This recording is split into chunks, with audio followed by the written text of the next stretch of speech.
Mas eu acho que a grande questão para nós, que é exatamente o propósito dessas parábolas, é: o que essas duas parábolas nos ensinam sobre o reino de Deus, sobre a relação com Jesus Cristo? Eu acho que essa é a questão fundamental para nós.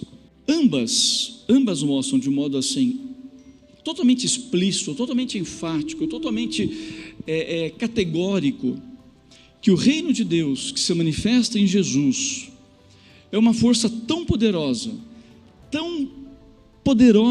que ela nos transforma, e ela nos transforma a tal ponto que a gente está disposto a abrir mão de tudo para poder ter Jesus e para poder continuar com Jesus. Aí a ideia do vai e vem de tudo.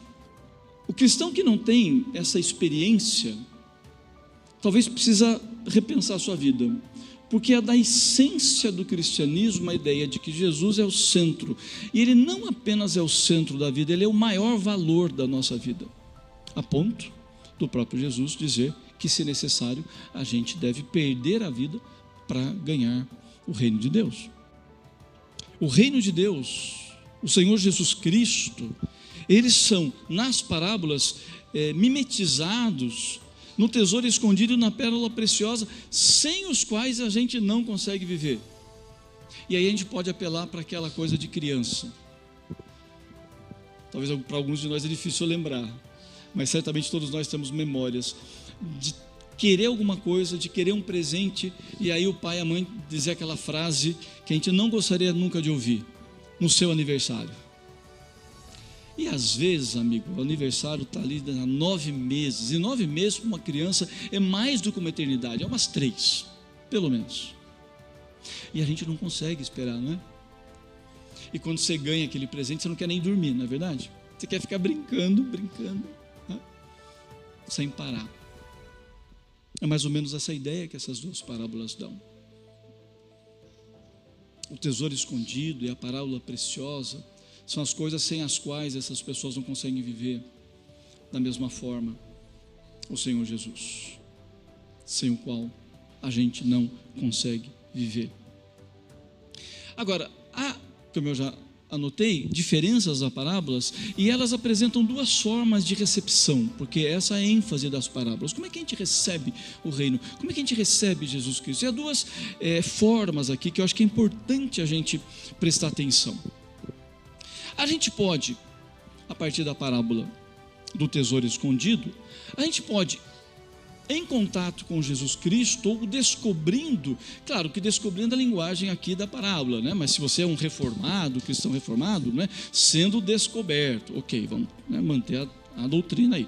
Mas na ótica do ser humano, quando você descobre Jesus Cristo, você é tomado de uma surpresa e de uma alegria tão grande, mas tão grande, que aí provavelmente rompe choro, alegria ao mesmo tempo, louvor, gratidão. O amor de Deus invade a sua vida de um modo que você nunca, mas nunca experimentou. Seja você um adolescente, seja você um ancião de 85 anos, você entende que Jesus está do seu lado agora, que Ele está na sua vida e que Ele não te abandona mais, que onde você for Ele está com você.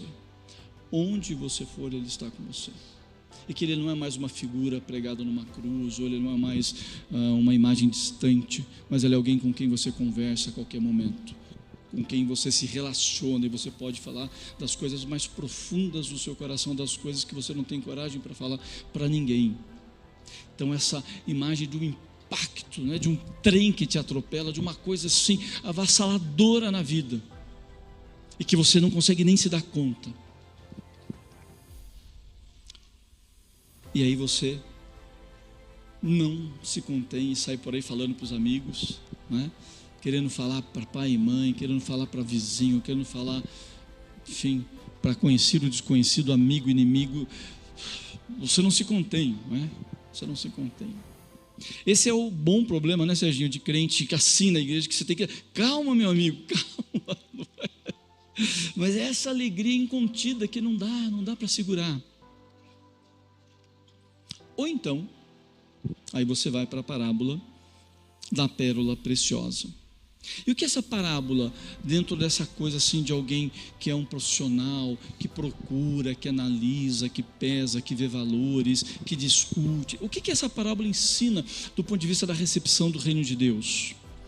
Que pode ser que alguns de nós, quando estamos em contato com Jesus e com o seu reino, nós começamos a ser tomados por uma consciência que vai a cada dia mais se aprofundando e mostrando cada dia mais que a gente tem necessidade, que a gente não se dá conta, que a gente não consegue tocar a vida sozinho, que a gente tem tristezas que não saem nunca da vida, que a gente pensa coisas que quer fazer, mas não consegue, a gente faz outras coisas, e a gente vai se dando conta que a nossa vida está não só bagunçada, mas ela está num caminho de tristeza infinita, mesmo que a gente seja alegre, mas de uma ontologia, de uma consciência profunda de insatisfação e de uma tristeza crônica, sabe? Aquela coisa de quando você chega e põe a cabeça no travesseiro, você fala, eu sou um cara triste.